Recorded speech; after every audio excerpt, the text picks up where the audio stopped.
de travail que nous avons formé pour ce projet. Nous nous appelons comme une agence. Je m'appelle Julie Bedos, j'ai travaillé sur tous les contenus rédactionnels des différents supports de communication que nous allons vous présenter. J'ai également travaillé à la phase d'analyse et à la stratégie créative. Je vous passe en premier le business plan et les supports de communication. Bonjour, je suis Alexia. Donc, dans ce projet, j'ai été chargée de coordonner et rassembler tous les éléments qu'on a pu étudier et mettre en œuvre pour ce projet. Idem, je vous laisse. Bonjour, Lauriane. J'ai principalement travaillé sur les projets graphisme et financier avec le bilan prévisionnel. J'ai aussi participé à l'analyse de marché. Bonjour, je m'appelle Mélanie et j'ai également participé à l'analyse de marché et surtout au côté graphique et esthétique du projet. J'entends par là la création de logotypes et d'outils de communication destinés à la diffusion pour la campagne de lancement. Donc je vous passe le dernier business plan et derrière le support de communication. Alors, pour ce fil rouge 2014, il nous a été demandé de guider notre client dans le cadre d'une création d'entreprise. Il s'agit là de les aider à conquérir des parts de marché sur le marché des gyropodes. Donc pour vous replacer un petit peu dans le contexte, c'est Jean-Denis Jovard, Alain Mounier et Jean-Pierre Vidard qui nous ont consultés pour conquérir ce marché-là. Monsieur Vidard, lors d'un voyage en Espagne en 2010, a découvert le gyropode et a vu dans ce produit un réel potentiel. Il en a parlé à deux de ses amis et ils ont décidé de s'associer pour conquérir donc des parts de marché. Ils ont ainsi fait appel à nous. Donc nous avons eu la chance de les rencontrer plusieurs fois pour prendre en compte leurs demandes, ce qu'ils pouvaient faire, ce qu'ils ne pouvaient pas faire. Et nous, on a essayé de s'adapter au mieux à leurs demandes et à leurs possibilités. Donc je vais maintenant vous présenter ce qu'on a créé ensemble, donc l'intitulé de notre projet. Nous l'avons donc appelé Écolibre. Alors pourquoi Écolibre? Eh bien parce que c'est un produit électrique et donc écologique et qu'il marche avec l'équilibre du corps. D'où le jeu de mots Écolibre. La notion de libre est également présente pour rappeler la sensation de glissement et de flotter lorsque l'on conduit un gyropode. Donc nous avons pu l'essayer, c'est ce que nous avons ressenti. Je vous présenterai tout à l'heure le design de ce logo. Et donc nous avions quand même, il y avait une absence de cahier des charges dans ce projet, c'est-à-dire que nous avions carte blanche. Nous étions totalement libres pour commercialiser ce produit. Et nous avons quand même quelques éléments pour partir, comme par exemple le fait que notre client souhaitait s'implanter en Avignon dès l'été 2014 et qu'ils avaient déjà un parc de 11 gyropodes à disposition. Donc ça constitue notre point de départ pour ce projet. Et c'est Alexia qui va vous présenter les caractéristiques principales de ce produit. En effet, je vais vous présenter un peu le produit, mais on va le faire de manière globale. Vous avez déjà entendu un peu tout ce qu'il y a à savoir sur le gyropode. Donc, le gyropode, de manière générale, c'est le premier véhicule doté de gyroscope qui permet de se déplacer de manière individuelle. Ça fait maintenant 10 ans que sa haute technologie procure à son utilisateur une expérience unique. Il est une parfaite alliance entre le sentiment de vitesse et la sensation de contrôle. Il y a une vraie proximité entre son propre corps et le véhicule. C'est d'ailleurs cette proximité-là qui va parfois causer quelques appréhensions, mais ça n'enlève rien à son potentiel. Maintenant, on va s'intéresser à notre gyropode. Notre gyropode, nous le considérons comme un produit d'entrée de gamme. Je m'explique, il a quelques contraintes liées à ses caractéristiques techniques que parfois le concurrent n'aura peut-être pas. Je pense notamment à son poids, son temps de charge et le fait qu'il ne puisse pas monter et descendre des petits trottoirs. Cependant, notre gyropode, il possède toutes les fonctionnalités que l'utilisateur peut attendre d'un tel véhicule. Nous l'utiliserons dans des zones essentiellement urbaines. Le conducteur a un statut de piéton et il n'a pas besoin de passer de diplôme ou de permis. Donc, une fois qu'on a établi tous ces éléments, on va voir plutôt dans quel marché est ancré le gyropode. C'est Mélanie qui va vous en parler. Alors, ce qu'il faut savoir, c'est que le gyropode est une niche de marché. C'est-à-dire qu'il fait partie d'un marché pas très étendu et qui comporte un produit spécifique, donc qui est le gyropode. Nous avons quelques chiffres à vous donner, comme par exemple le fait qu'il y ait 80 000 gyropodes dans le monde, dont 1000 gyropodes en France, ce qui constitue quand même un petit chiffre. Au niveau financier maintenant, on sait qu'il représente 210 millions de chiffre d'affaires mondial et 3,5 millions de chiffre d'affaires en France. Donc après ça, nous pouvons voir que c'est un marché étroit, mais qui est largement à conquérir, étant donné qu'il n'y a pas beaucoup de sociétés et de concurrents, et que donc nous avons une bonne marge de manœuvre en termes de commercialisation et de communication. Nous allons à présent voir l'analyse du marché, et c'est Lauriane qui va commencer avec la demande. Alexia, excusez-moi. Donc, au tout début de ce projet, la première question que l'on s'est posée, ça a été qui est susceptible de conduire un gyropode? C'était évident, et la première réponse a été les particuliers. Pourquoi les particuliers? Depuis les années 50, nous sommes témoins d'une urbanisation de masse. Plus de 80% de la population française réside dans les villes et les banlieues, et plus de 80% des foyers sont équipés d'au moins un véhicule. Qui dit véhicule, dit pollution, en règle générale. Ces chiffres, ils sont élevés, et ça a mené vraiment à une prise de conscience environnementale. Cette prise de conscience, elle a été largement médiatisée ces dernières années et elle a amené à un changement des comportements. Aujourd'hui, plus de 54% des Français considèrent que le respect de l'environnement est un critère essentiel à l'achat. Quand je parle d'achat, je ne parle pas simplement d'alimentaire, mais aussi de mobilité. Aujourd'hui, le consommateur, il attend un véhicule qui pollue moins, voire qui ne pollue pas du tout. Et au-delà d'un changement de comportement, il y a eu vraiment un changement des mentalités. Maintenant, les véhicules, ils sont perçus par les consommateurs comme un simple outil pour se déplacer d'un point A à un point B. Et ce n'est plus la position du véhicule qui est importante. On a vu les particuliers, on s'est posé la question aussi pour les professionnels. Les professionnels, il a fallu réfléchir en termes de surface, d'espace, de zone de déplacement. Le premier secteur qui est venu, ça a été les surfaces d'exploitation et les zones logistiques. En France, elles sont plus de 3000 et elles représentent 57 millions de mètres carrés. Ça fait énormément de surface pour se déplacer. Et quand on se penche un peu plus sur le sujet, on voit qu'il n'y a pas tellement de véhicules, il n'y a pas d'offres diversifiées pour qu'ils se déplacent. Et ce qu'on a vu surtout, et qui était très important dans le cadre de nos projets pour cette société qui est toute nouvelle, c'était que ce secteur était complètement déserté par les concurrents. Lauriane, elle va nous parler du tourisme. En effet, il y a également le secteur du tourisme où le besoin de déplacement est réel. Il est différent de celui des plateformes logistiques, mais tout aussi important. En France, on recense plus de 3000 villages vacances où le besoin de déplacement n'est pas permanent, mais récurrent. En France, toujours avec la saison touristique, le pays gagne une très forte fréquentation. Un flux supplémentaire de consommateurs souvent pendant les périodes estivales. Et en Avignon, d'ailleurs, le Code du travail classe cette ville zone d'influence exceptionnelle, zone d'influence touristique et d'influence exceptionnelle.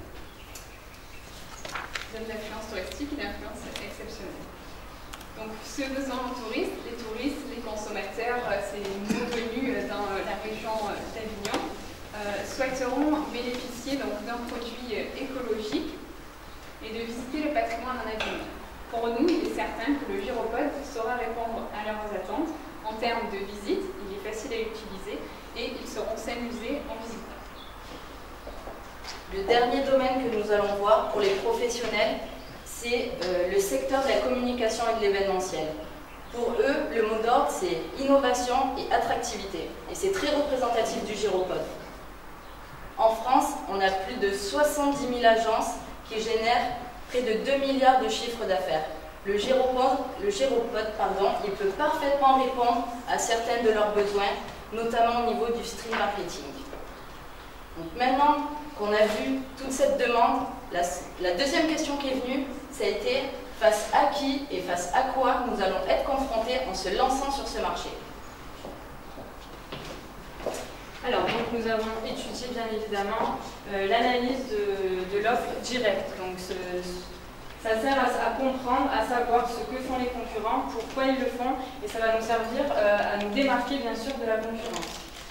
Donc, en commençant l'analyse, on s'est tout de suite rendu compte, bien évidemment, comme il a été cité plusieurs fois tout à l'heure, que le géant mondial numéro 1, c'est Segway, qu'il a centré son offre sur la vente, mais principalement sur la location grâce à son réseau d'agences qui s'appelle Mobileboard. Donc vous pouvez le voir avec la carte, les carrés bleus représentent exemple toutes les agences mobile board en France.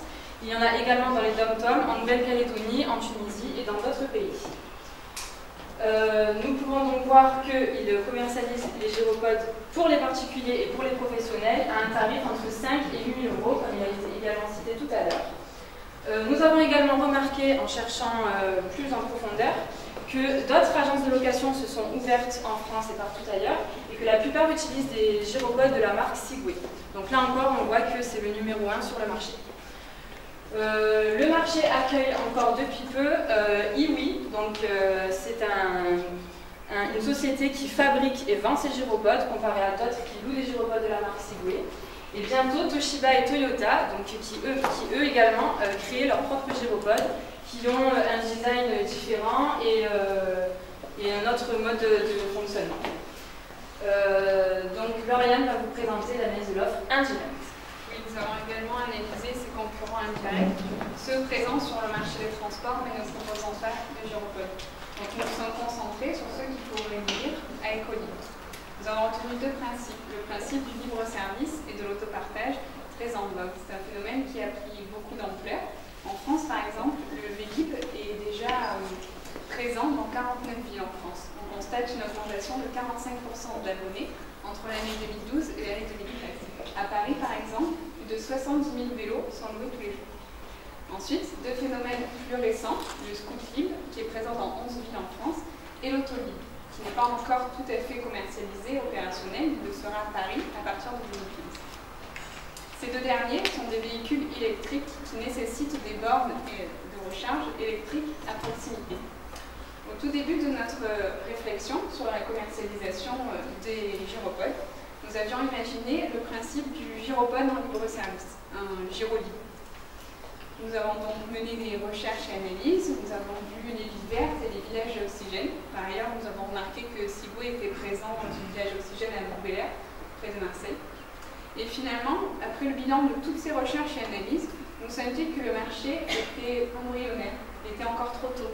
Le produit n'était pas encore assez connu pour permettre ce tel investissement, du moins pour notre société que nous présentons. Donc nous nous sommes dit qu'il valait peut-être mieux laisser un concurrent plus grand comme Sigway, qui est présent depuis plus longtemps sur le marché, briser ses barrières administratives, financières et légales, et pourquoi pas s'y faire une place plus tard, c'est quand même un filon prometteur. Et donc Mélanie va vous présenter maintenant l'analyse de notre projet. Donc au vu de tous les éléments que nous venons de réunir, nous avons donc construit une analyse, un diagnostic sous forme d'analyse SWOT. Donc cela consiste à analyser tout d'abord l'interne évidemment, c'est-à-dire le projet de société, et nous nous sommes rendus compte que le produit choisi par notre client était très intéressant. Alors pourquoi? Parce que par exemple c'est une société nouvelle qui n'a pas encore de notoriété, qui arrive à peine sur le marché. Par contre, c'est une association de 3 professionnels qui ont étudié le produit depuis des années, qui savent de quoi ils parlent, qui savent quoi en faire. Nous savons également depuis peu que Sigway s'implante en Avignon à peu près à la même période que ce que notre client souhaite, ce qui constitue quand même un défaut. Par contre, Avignon reste une ville historique, culturelle, et donc qui pourra ramener beaucoup de touristes et donc à toucher des clients. Le produit, on l'a vu tout à l'heure, il est bas de gamme comparé à ce que proposait Sigway ou Iwi. Par contre, il reste quand même ludique, pratique, écologique et fonctionnel. Donc ça ne manquera pas d'attirer quand même une clientèle. Au niveau de l'externe maintenant, nous pouvons voir que le produit n'a pas une grande notoriété, qu'il ne s'est pas encore démocratisé, malgré le fait qu'il soit présent depuis 10 ans sur le marché. Par contre, justement, nous, on peut se servir des études qui ont été faites pour détourner un petit peu les points négatifs, pour voir ce qu'a fait la concurrence depuis tout ce temps-là, et pour proposer autre chose et se démarquer. Nous savons également qu'il y a déjà Sigway et des concurrents, par contre ils sont peu nombreux, et comme je vous l'ai dit tout à l'heure, ça nous laisse une bonne marge de manœuvre en termes de commercialisation et de communication. Donc au vu de cette analyse, nous nous sommes posé une question, donc la problématique, qui est la suivante: comment développer un produit d'entrée de gamme sur un marché opaque? Pour répondre à cette problématique, on a mis en place un mix marketing. On a développé ce mix marketing autour de 2 concepts. Nous allons avoir un premier concept qui s'adresse aux particuliers et un second concept qui s'adresse aux professionnels. On va commencer par les professionnels si vous le voulez bien, et je vous présente 2 plaquettes commerciales que nous avons créées pour cette cible. Il nous fallait répondre à 2 objectifs pour toucher cette cible de professionnels. Le premier objectif, la mobilité. Le second objectif, la rentabilité. Notre produit s'appelle GiroPro. On a voulu créer un lien immédiat avec notre cible en l'impliquant dans le nom du produit. Tout à l'heure, Alexia a commencé à vous parler de cette cible de professionnels et je vais vous en dire un peu plus. On s'intéresse à des gestionnaires de grands espaces, des espaces de plateformes logistiques, des entrepôts, encore des espaces de stockage. On va prendre un exemple très concret pour pouvoir imaginer ce que pourrait produire l'intégration d'un GiroPro dans ce milieu professionnel. Prenons le quotidien d'un préparateur de commandes dans un centre de stockage, imaginons dans l'entreprise d'Amazon. On peut très bien imaginer ensemble l'impact que pourrait avoir un GiroPro dans le quotidien de ce préparateur. Les distances seront réduites et la fatigue physique également. Montons un peu dans l'hiérarchie, on va s'intéresser au comportement que pourrait avoir un manager avec notre produit, le GiroPro. Il verrait dans le GiroPro une réorganisation de travail et, disons, une accélération du rendement. On monte toujours un peu dans l'hiérarchie et on va s'intéresser à ces gestionnaires de grands espaces, à ces patrons. Comment est-ce que nous allons leur parler du GiroPro? On leur dira que le GiroPro va faciliter le travail de leurs employés, et va également augmenter le rendement, mais pas seulement. Peut-être qu'on n'a un peu pas assez parlé d'une caractéristique, notre produit est électrique. S'il est électrique, il va nous permettre d'inscrire l'entreprise dans une démarche éco-responsable. On sent aujourd'hui qu'il y a un engouement certain du grand public, une sensibilité même du grand public vers l'éco-responsabilité des entreprises. Nous avons principalement axé notre GiroPro sur de la vente. Là encore une fois, je m'explique. C'est-à-dire qu'au plus, notre gestionnaire de grands espaces voudra acquérir des véhicules et le tarif sera dégressif. Tout à l'heure, Lauriane nous expliquera un peu mieux les chiffres que je ne le ferai. Mais on a également pensé à la location, parce que nous voulons également pouvoir toucher des agences de communication. Prenons encore un exemple. L'agence de communication s'adresse à Ecolibre. Elle veut pouvoir louer un GiroPro pendant 2 heures pour une action de strict marketing. À ce moment-là, Ecolibre sera en mesure de lui louer pendant 2 heures un GiroPro. Donc nous avons le GiroPro qui s'adresse aux professionnels et qui est principalement basé sur de la vente et nous avons également, et nous sommes toujours en mesure de faire de la location. Maintenant que j'ai commencé à vous parler de la location, j'ai envie de vous en dire un peu plus et ça me permet de débouler sur le second projet, le second concept qui s'adresse aux particuliers. Donc là, je vous présente encore une fois les plaquettes. Les particuliers, notre produit s'appelle le Giroland. Le point d'aventure pour nos annonceurs, il va être cet été, avec la mise en place du stand aux abords de la ville d'Avignon. Ça va finalement être le début de l'aventure et le point de rencontre avec le grand public. Là, avec ce Giroland, nous allons pouvoir toucher une cible assez large et ça va être très intéressant pour nous. On va tout d'abord toucher une cible, disons de sportifs, un peu plus jeunes et un peu téméraires, qui vont être intéressés par les caractéristiques innovantes et high-tech du produit. Mais on va également toucher une cible, et ça peut être très intéressant, une cible familiale qui sera un peu plus discrète et peut-être aussi sensible aux caractéristiques électriques du produit. Alors, le point de départ, donc nous l'avons vu, ce sera avec le stand. Donc nous, on a imaginé un peu l'allure parce qu'on s'est projeté et on a imaginé nos annonceurs dans le centre-ville d'Avignon tenir leur stand. On a imaginé un peu l'allure que pourrait avoir le stand et des outils de communication pour le rendre attractif. Alors je vous donne la plaquette. Donc on a imaginé des badges toujours personnalisés aux couleurs d'Ecolibre, de GiroPro et de Giroland. On a également, et je vous laisse vous balader sur la plaquette, imaginé des oriflammes pour toujours rendre attractif de plus en plus le spot. Mais on est allé encore plus loin, c'est-à-dire qu'on a imaginé nos annonceurs à la rentrée. Et dans ce business plan que nous avons créé, dans ce plan financier, on a imaginé nos annonceurs installés dans un local dans le centre-ville d'Avignon. Donc à ce moment-là, on vous présente sur la tablette également la maquette de la vitrine de la boutique qu'ils pourront avoir dans le centre-ville d'Avignon, toujours avec Ecolibre, GiroPro et Giroland. On est allé encore un peu plus loin, c'est-à-dire qu'on a voulu rendre le concept, le projet de plus en plus mobile. Et pour ça, on a prévu dans notre bilan, dans notre projet financier, l'achat d'utilitaires. Les utilitaires vont avoir 2 sens. Le premier sens, déplacer les véhicules pour pouvoir toucher toujours une cible un peu plus large, mais un deuxième sens comme des outils de communication, qui sont habillés toujours aux couleurs d'Ecolibre, de GiroPro et de Giroland.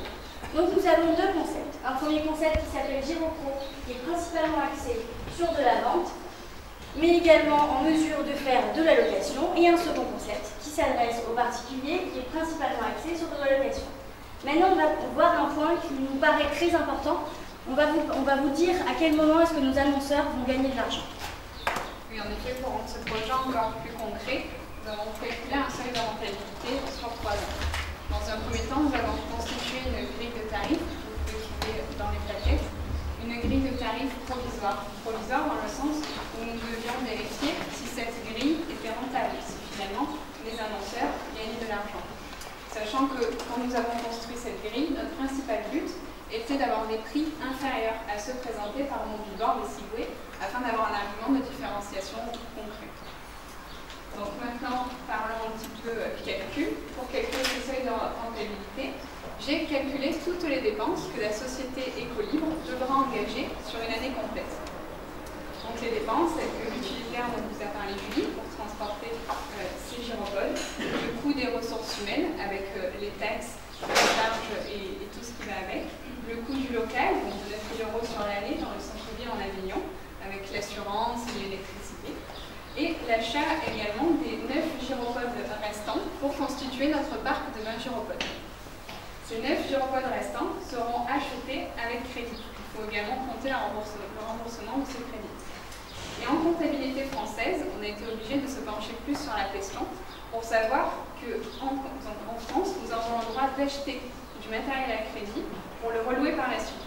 Ici, là, le matériel rentre alors dans ce que nous appelons les actifs circulants. C'était également un argument qui nous a fait pencher pour la location en phase 1 de commercialisation, puisque acheter du matériel à crédit pour le revendre ensuite est interdit en France. Pour le total de ces dépenses de colocation, vous pouvez trouver donc en page 33 du business plan le seuil de rentabilité complet et vous pouvez suivre avec moi le calcul que j'ai effectué sur le seuil. Donc toutes ces dépenses font donc sur une année 99 435 €. Maintenant, nous souhaitons savoir si, avec notre grille de tarifs, avec notre projet, nous arrivons à couvrir ces frais-là. Pour ce faire, j'ai divisé ces 99 435 € par le nombre de gyropodes, soit 20, ce qui nous fait 4 967 €. Et que signifie ce chiffre? Ce chiffre signifie simplement que chaque gyropode doit rapporter sur une année 4 967 € pour atteindre le seuil de rentabilité à 99 440 €. Maintenant, si nous souhaitons penser en heures de location, il faut diviser ces 4 967 € par le tarif horaire, qui est 22 € de l'heure pour nous. Ce qui nous donne 226. Ainsi, il faut donc 226 heures de location par gyropode et par an pour atteindre ce seuil de rentabilité. À ce stade du calcul, comme vous pouvez le constater, les annonceurs, Écolibre, est rentable, mais pas encore bénéficiaire, mais il va l'être. Parce que nous n'avons pas oublié le second aspect de notre projet, qui est la vente. Nous sommes donnés dans un premier temps un objectif facilement atteignable. Seulement 3 ventes à la fin de l'année pour ne pas perturber la satisfaction de la demande de la location. Cet objectif et donc ce prix, 4 500 € pour la vente, nous permet de pratiquer une stratégie de pénétration par les prix. Encore une différenciation par rapport à nos concurrents. Pour Écolibre, dans la première année, Écolibre, à la fin donc, de ce calcul, nous pouvons constater que Écolibre dégage donc 46 000 € de bénéfices, avec 2 salariés, un commercial et le chauffeur de l'utilitaire, et un parc de 20 gyropodes. Pour la deuxième année, Écolibre dégagera 44 000 € de bénéfices, avec un employé de plus, un vendeur, qui pourra soit commercialiser le principe, soit sur place, sur le point de vente en Avignon, aider à vendre et à louer aux consommateurs. Et pour la troisième année, Écolibre dégagera donc 56 000 € de bénéfices, avec un parc qui s'est agrandi et qui devient, où on est composé maintenant de 25 gyropodes, avec 3 salariés. Voilà, ça c'était pour parler donc, sur le plan financier. Maintenant, nous allons passer à une partie plus créative, la stratégie de communication, et Mélanie va vous en présenter nos objectifs principaux. Donc, Écolibre arrivant seulement sur le marché, déjà en communication, nous savons que nous devons répondre à des objectifs de notoriété, d'image et de comportement. Donc, Écolibre arrivant à peine sur le marché, il faut faire connaître la société autour d'Écolibre, autour du concept Gyroland et du concept Gyropro.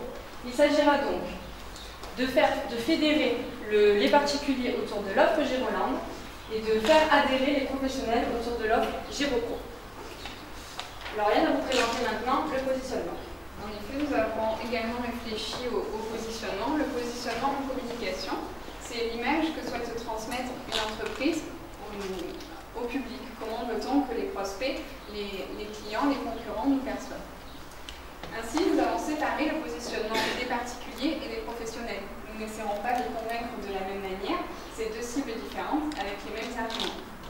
Nous souhaitons que les particuliers retiennent l'expérience professionnelle de nos annonceurs, la fiabilité du produit. Ils seront attirés par l'aspect écologique et ludique de notre produit. Les arguments de différenciation pour les particuliers seront donc le tarif, puisque vous l'aurez compris, nous sommes inférieurs, nous présentons des prix inférieurs à la concurrence en étant rentable. Et le second argument de différenciation, ce sera la proximité d'une entreprise locale basée en Avignon. Pour les professionnels, l'argumentaire sera plus centré sur le boost de leur productivité, le gain de temps et d'argent. C'est cela que nous mettrons en évidence. Ils aimeront la facilité de prise en main du Giropod, le côté écologique et l'image d'éco-responsable. Voyons maintenant qui sont précisément ces particuliers et ces professionnels à travers ici. En effet, nos cibles, tout comme notre projet, il est séparé en deux, les particuliers et les professionnels. D'un côté, pour que notre stratégie de communication soit efficace, nous allons viser tous les individus âgés de 20 à 50 ans qui résident, mais surtout qui sont en vacances dans le Vaucluse. Et tout particulièrement la tranche des 26-35 ans qui évoluent dans une catégorie socio-professionnelle, je dirais moyenne, voire haute, qui ont un mode de vie plutôt urbain avec une tendance tournée vers l'écologie.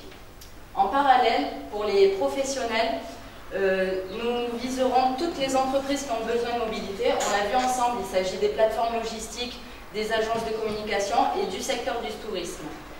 Dans un premier temps, nous resterons centrés sur les départements du Var, du Vaucluse et des Bouches-du-Rhône pour une question de proximité.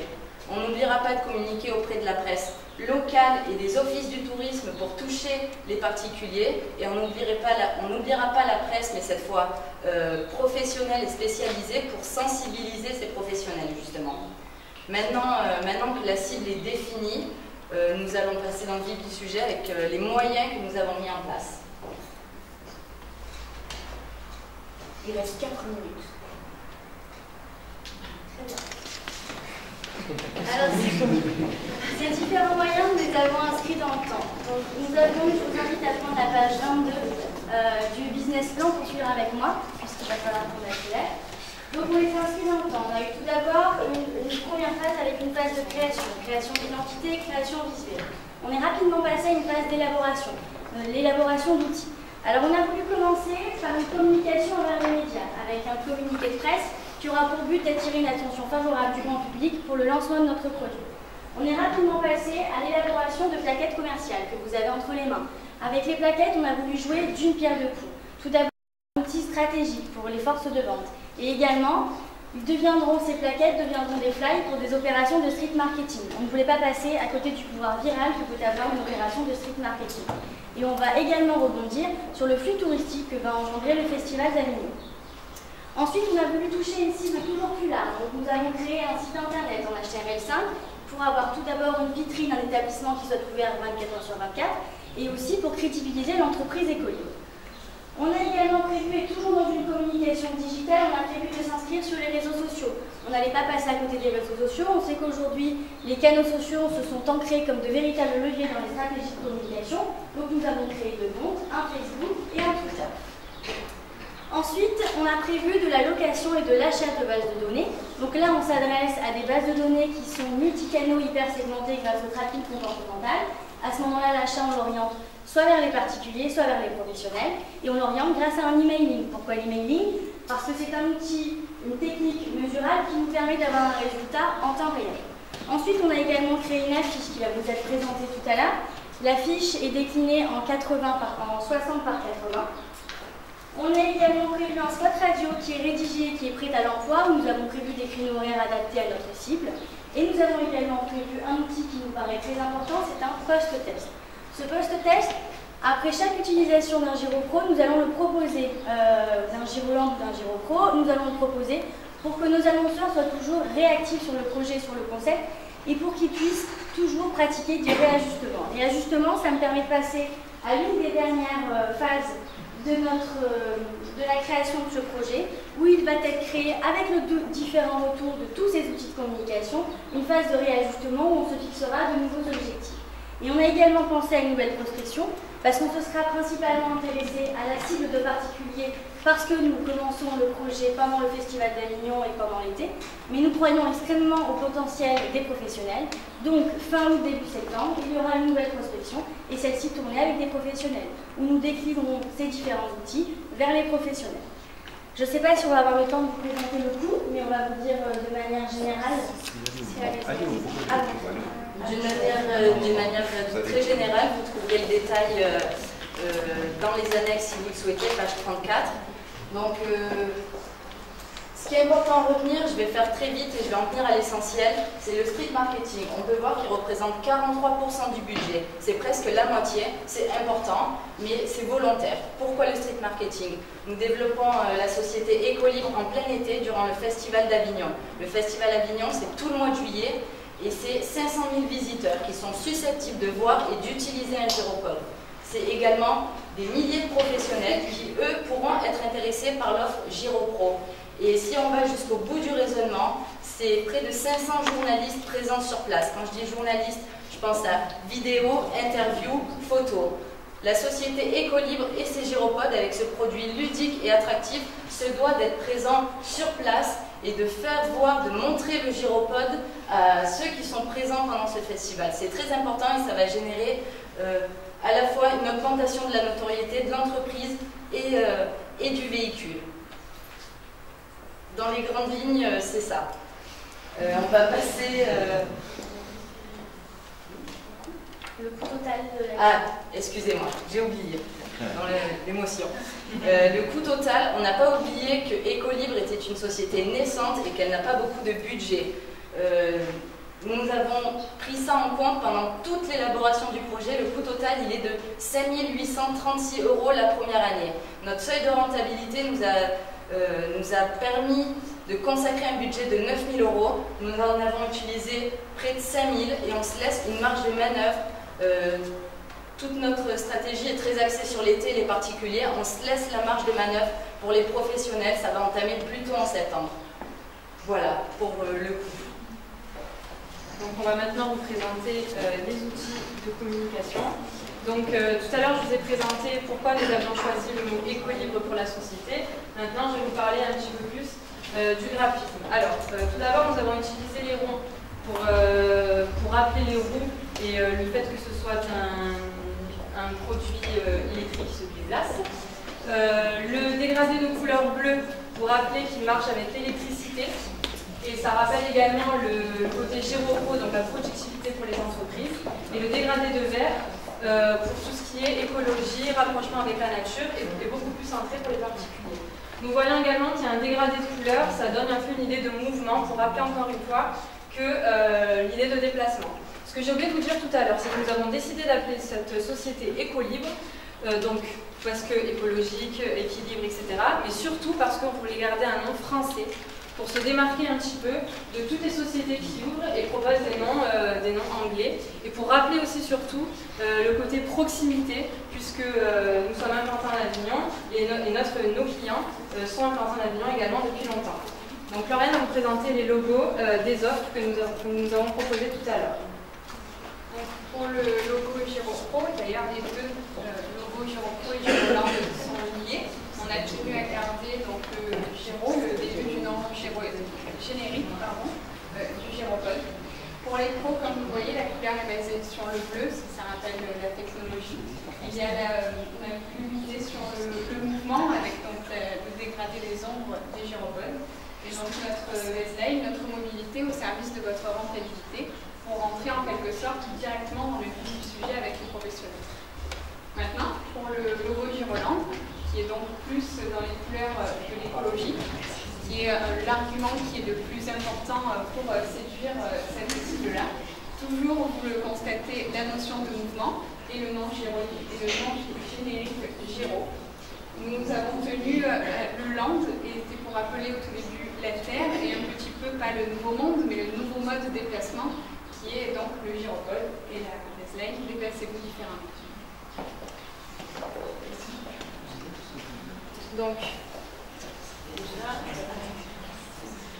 alors, j'ai également élaboré des plaquettes commerciales. Donc, ce seront les plaquettes qui seront distribuées en street marketing. Je vous montrerai après tout à l'heure. On a également prévu un habillage pour les gyropodes. Donc, cette plaquette a été conçue donc, avec les couleurs en rappel avec le logo, des images pour montrer ce que peut être l'utilisation d'un gyropode dans le cadre professionnel et les cibles qui pourraient être intéressées par ce gyropode. Donc, toujours le logo en bas avec l'identité de l'entreprise. À l'intérieur, l'argumentaire, bien sûr, est différent pour les professionnels que pour les particuliers. J'ai mis au centre un professionnel en pleine action, en travaillant avec un gyropode, pour montrer que c'est tout à fait adapté aux plateformes logistiques. Donc, bien évidemment, les tarifs achat et vente, puisqu'ils peuvent, comme on l'a vu tout à l'heure, être intéressés par les deux. Maintenant, la plaquette donc, des particuliers. Donc, la typographie n'est pas la même, on peut se permettre d'être plus fun, on va dire, dans la typographie. Les images aussi sont disposées d'une manière différente pour rappeler que c'est pour les particuliers. Donc toujours pareil, l'identité de l'entreprise en bas pour rappeler qui font ces offres-là. À l'intérieur, pareil, une photo centrale, sauf que cette fois-ci, j'ai mis donc, une dame, une personne lambda qui peut utiliser donc, ce gyropode lors de balades.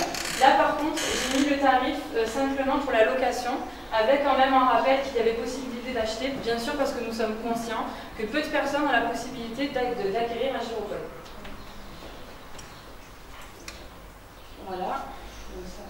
Alors, pour l'élaboration de l'emailing, qui sera donc envoyé grâce à l'achat de base de données que vous avez montré tout à l'heure, très rapidement, le texte qui explique où doivent nous rejoindre les consommateurs pour profiter de Giroland, toujours avec, comme nous avons essayé de garder une harmonie entre tous les supports que nous avons présentés et donc le rappel sur le site internet et nos réseaux sociaux. Ensuite, j'ai également créé une affiche pour les particuliers. Aussi. Donc, dans cette affiche, comme vous pouvez le voir, toujours voilà, pas beaucoup de texte, un QR code. Je vais finalement pas vous faire la démonstration. Il suffit donc de flasher le QR code qui vous mènera directement sur le site internet afin d'être toujours en lien entre le digital et le concret, le réel. Donc il y a toujours notre logo Écolibre et cette affiche est en corrélation avec le site internet. Pardon, je vous fais passer, vous pouvez passer les onglets. Donc le site internet, il est à l'image d'Écolibre.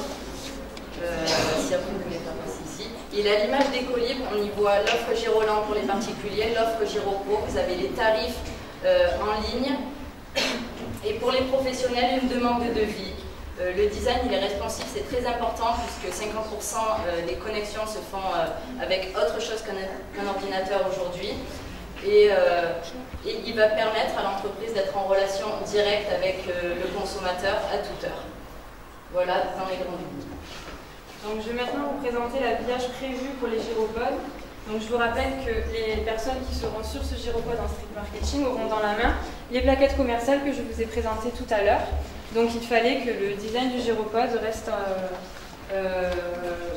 soit le même que les plaquettes commerciales. Donc, ça, c'est pour les particuliers. Donc, toujours le vert parce que c'est la couleur pour cette cible-ci. Et pour les gyropros, le bleu, avec toujours donc, une phrase d'accroche différente. Donc voilà, donc toujours le rappel d'Écolibre, puisqu'il faut toujours mettre en valeur le nom de la société.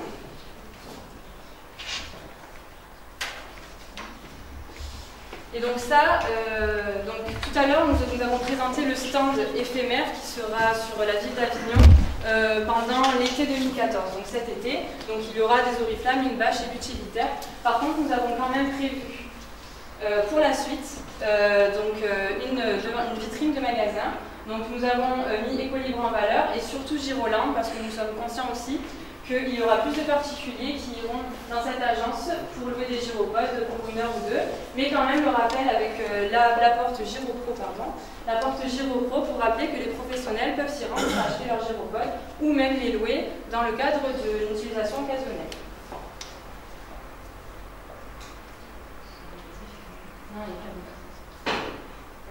Voilà. Et donc les cartes de visite, donc toujours dans les mêmes couleurs. Ce qu'il est important de dire, c'est que, comme vous allez le voir à l'arrière, pour des raisons de budget, nous avons fait un seul modèle de carte de visite pour les trois annonceurs qu'ils devront cocher lorsqu'ils le donneront aux personnes aussi. Donc ça donne également, ça renforce un petit peu le côté proximité. On sait qui nous l'a donné, la personne l'a coché, ça donne voilà. Alors rapidement maintenant pour conclure sur notre projet, je vous rappelle vraiment brièvement nos 2 offres. Donc un concept avec 2 offres, une réservée aux professionnels qui s'appelle GiroPro, plus destinée à la vente, et une Giroland réservée aux particuliers et plus destinée à la location. Donc, pour finir, ce projet donc prometteur avec un produit intéressant, un projet finalement rentable et bénéficiable. Et je crois que ça y est, nous avons terminé. Donc nous tenons à vous remercier pour nous avoir fait travailler sur ce projet, les 2 aspects, que ce soit le business plan ou les supports pour l'éducation. Nous étions plus étonnés de travailler sur le business plan, mais finalement nous avons pris du plaisir à le construire. Je vous remercie.